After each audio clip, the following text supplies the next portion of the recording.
Welcome to Rebel Steps. I'm your host, Liz. Street art may not seem like a political act, but public art has historically been part of planting the seeds for actions and gathering interest from a community. The Crime Think Collective, an anarchist think tank, describes street art as a direct action technique for communicating with your neighbors and redecorating your environment. One notable example of street art being used this way is the Serbian group Otpor. Otpor worked to oust Slobodan Milosevic in the late 1990s. They used simple stencils to cover their cities with the symbol of their movement, an iconic fist. They also promoted short slogans such as, "It's time," and "He's finished." The Spanish anarchist of the 1930s also used art extensively. One of my favorite posters read, "Los libros anarquistas son armas contra el fascismo." Translated, anarchist books are weapons against fascism. In present-day New York, there's a variety of political street art. A project by Alexandra Bell uses a New York Times article about the death of Michael Brown. Bell blocks out huge chunks of text to highlight the bias in the coverage of Brown's murder at the hands of the police. Bell calls these works counter-narratives. Tatiana Fazlalizadeh has put up two beautiful series entitled Stop Telling Women to Smile and When Women Disrupt. She uses street art as a powerful reminder that street harassment is never okay. For Columbus Day last year, the revolutionary abolitionist movement called for street art to go up around the city and around the world.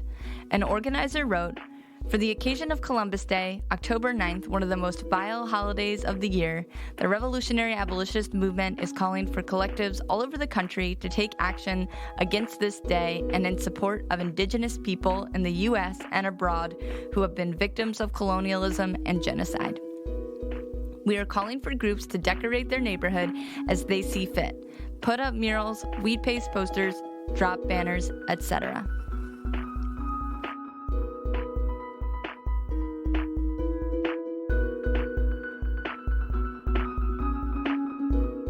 Now it's your turn to take to the street armed with some creative media and messages. As you prepare for your own art adventure, think about some of the causes you're passionate about. Look for slogans or images associated with organizations you support. Anything that goes on a protest sign is fair game. Once you have your message, here are two options for spreading the word. The first method is a sticker campaign. All you need are some cool stickers, either from a website or organization, or that you've printed yourself, and a little bit of courage. Go out in the world and put your political message on stop signs, bus stops, telephone poles, and anything else that feels right. The second option is weed pasting. It's a little more involved, but it's also a little more fun. Hello, my name is Elektra KB. I'm Jack Hogan. We'll be hearing from Jack and Elektra later this episode about their art. I chatted with them about their weed pasting experiences. I've done weed pasting when I was a teenager living in Bogota. It was mostly animal rights oriented. I think weed pasting, it can be a very romantic activity. I mean, I used to go weed pasting with people that I liked. We walked the streets of Bogota promoting punk shows or weed pasting announcements for demos or stuff about like fundraisers. My favorite thing about weed pasting is the social aspect, I guess, like rolling around a neighborhood with friends on bikes. And it's really good for delivering clear information, like, for example, your rights with ICE. To get started, you'll need some art, water, flour, a spray bottle, and a paintbrush or roller. To make your glue, use 2 parts flour and 3 parts water. First, bring the water to a boil. Next, add the flour, and continue stirring until it's glue-like and smooth. Folks have different recipes. Some call for a little more water. Some call for a tiny bit of sugar for extra stickiness. Feel free to experiment.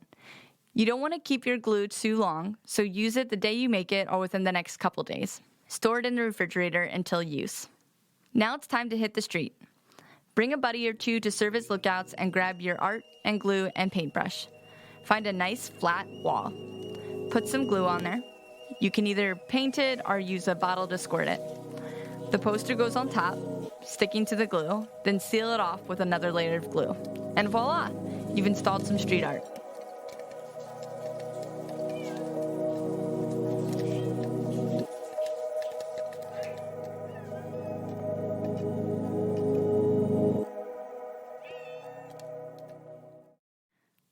The Crime Think Collective highlights the strength of wheat pasting, writing. Because it's easy to mass-produce posters, wheat pasting enables you to deploy a nuanced, complex message at a large number of locations with minimal effort and risk. Repetition makes your message familiar to everyone and increases the chances that others will think it over. So now that you've put up one poster, it's time to keep going. Major warning. Laws and penalties for street art vary widely. Unless it's your own house that you're wheat pasting, be careful out there. Take a look out, buddy. Only take things you really need. Wear clothes that let you blend in. Be ready to ditch your glue if something happens. Minor warning. Wheat pasting in the cold is not recommended. If it's below freezing, the wheat paste will likely freeze before drying. Some people use spray adhesives in cold weather as an alternative. Street art is just one way media and creativity intersect with political action. This intersection has a rich and vast history. I'm going to highlight examples of propaganda, fine art, and music. These examples just scratch the surface. You can check out the show notes for more ideas.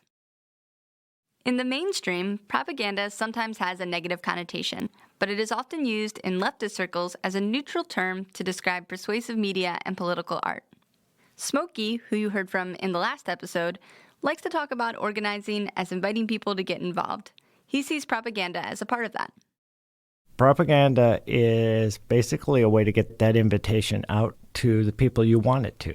All I have to do is get to one person that has an informal network of people.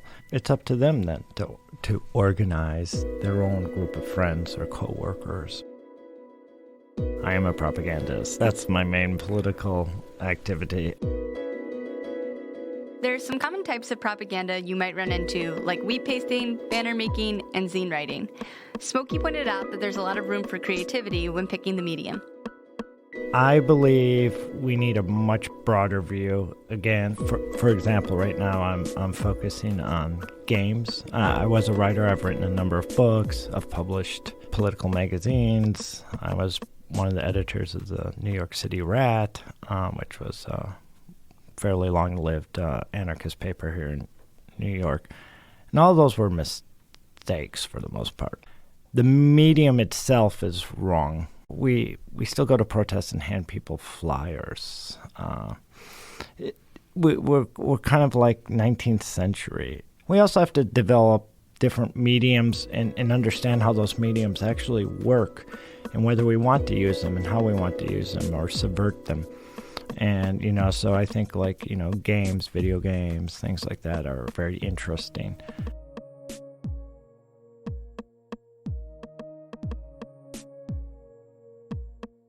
Fine art may not present itself as explicitly political, but by its very nature, art is political. It has a place in politics as both a forum for expression as well as a space for challenging the cultural status quo. I'm Jack Hogan. I'm an Irish artist and lapsed architect. Jack's art and activism often intersect. In terms of subject matter, my work largely deals with toxic masculinity and its processes of indoctrination, and I'm involved with two groups, Mask Off and the Feminist Forum for Discussions of Masculinities, that also focus on this issue, not specifically in terms of indoctrination, but more broadly, and they definitely feed into each other through shared research and directly making banners. It sort of leads into my own practice then, and is something that I wouldn't have thought about without the more activist side, so they definitely strengthen each other. Hello, my name is Elektra KB. I'm a multidisciplinary artist. I am based in Brooklyn, and I'm from Colombia originally. Elektra also makes art informed by her political awareness, but she doesn't call herself an activist. I don't like the word activist. Anything that produces real change is illegal, is frowned upon, and is rejected by society, and it has always been through history. So I prefer the word illegalist. Elektra places her art in a personal mythology. The world I created, which is called the Theocratic Republic of Gaia, and its rebel counterpart, which is Liberated Cathar Autonomous Territory, that's the platform of personal mythology my work functions in. My most recent project was an immigration checkpoint that was modeled after a Second World War immigration checkpoint, but this happened in this alternative universe called the Cathar Autonomous Territory. I chose black and pink and red and these like gamma of colors that speak about gender and politics and queer struggles and anti-capitalist struggles. When people came there, they had the opportunity of renouncing their citizenship, meaning they had to renounce to the concepts of nationalism, patriotism, fascism, and chauvinism, and become de facto global citizens by their own autonomy and their own freedom.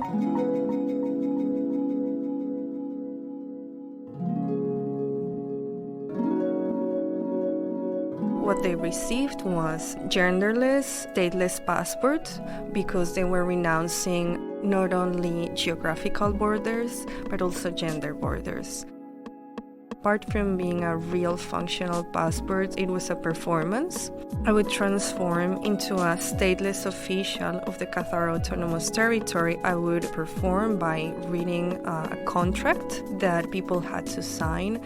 This was to make sure that people were really understanding what's happening with borders and how destructive they are. I wanted to make them think, how can they help in society to create the way of thinking borderless and genderless. It was a way to do a participatory work that makes people think. It, raises awareness about certain issues, but it's also playful. It's a way of making this serious thing art, not something didactic, not a workshop. So for me, it's an artwork that brings all of this together. Both of them are very careful when talking about art and politics.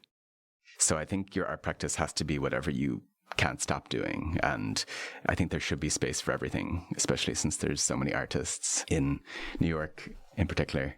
I mean, for me, I don't think people generally like to be shouted at, so I try to do the show rather than tell approach and not underestimate the viewer's intelligence, sort of treat them with respect. And I also think it's powerful when people are really specific and speaking from personal experience in detail rather than in a very general way. I don't like to use the word political art. I think art can't be political. The subject matter can be political, but art itself can't. I think you can do socially engaged work. It makes me very skeptical when I hear the word political art because that is not the function of art. With that said, there is in that spectrum the good and the bad.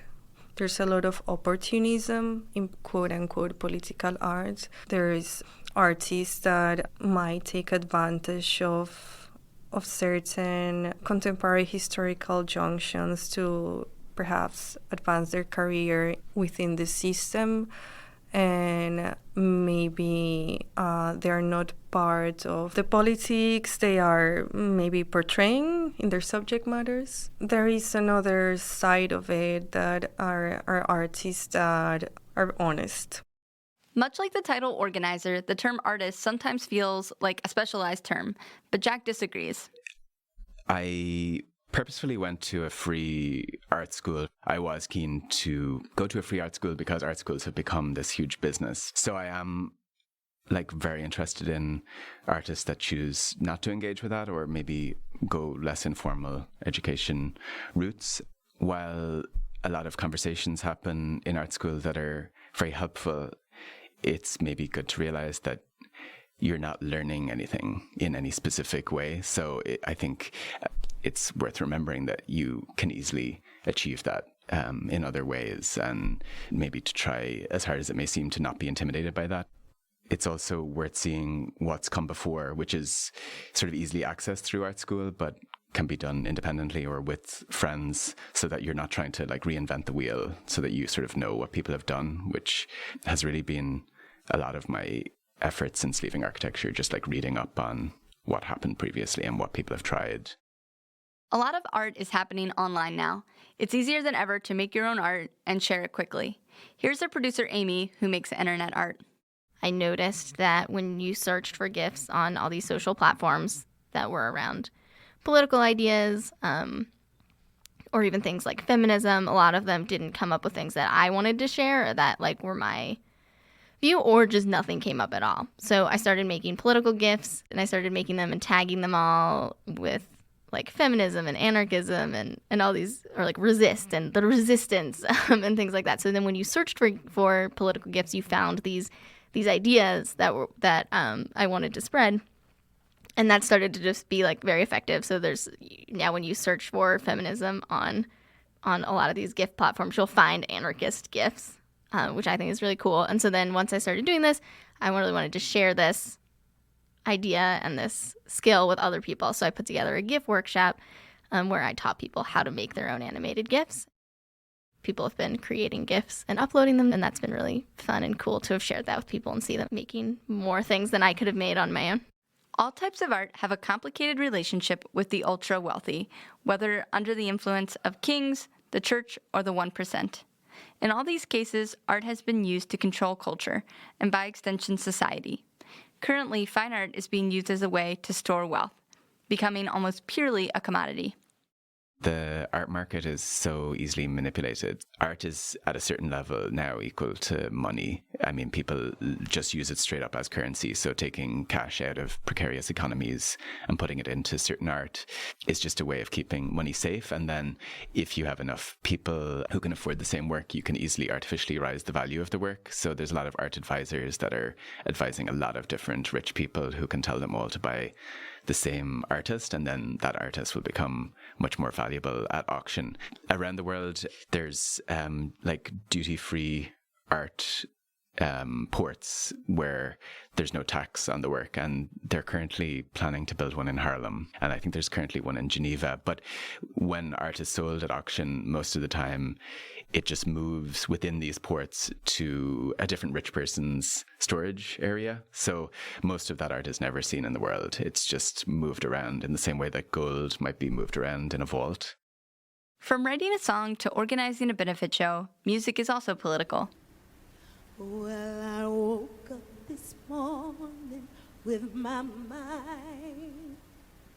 Protest songs have a long lineage, including Nueva Canción in South America, civil rights anthems, union songbooks, and hip-hop. In the U.S. today, a group of women-identifying people have picked up the tradition of protest songs. The Resistance Revival Chorus sings old songs, updated songs, and originals about the political struggle. The chorus wrote, "We aim to bring together in community a group of diverse artists to join in songs of resistance and protest with the foundation that joy is an act of resistance." They encourage others to start their own choruses and join the movement. Right now, you're hearing their song. Well, I'm walking and talking with my mind. Stay on freedom. Oh, I'm walking and talking with my mind. Stay on freedom. Walking and talking with my mind. Whatever project you choose, from stickering your local stop sign to putting on a benefit show, you're contributing to creating the culture you want to see. Here's Smokey again. Politics is downstream from culture. It is perfectly fine to create stuff that you like, and that is political. For recipes, methods, legal issues, and more ideas, check out the links on our website, rebelsteps.com. You can find out more about Jack at jackhogan.ie and Elektra at elektrakb.com. I'm your host, Liz. You've been listening to Rebel Steps. Believe in yourself, trust one another, and get organized. Stay on freedom, singing.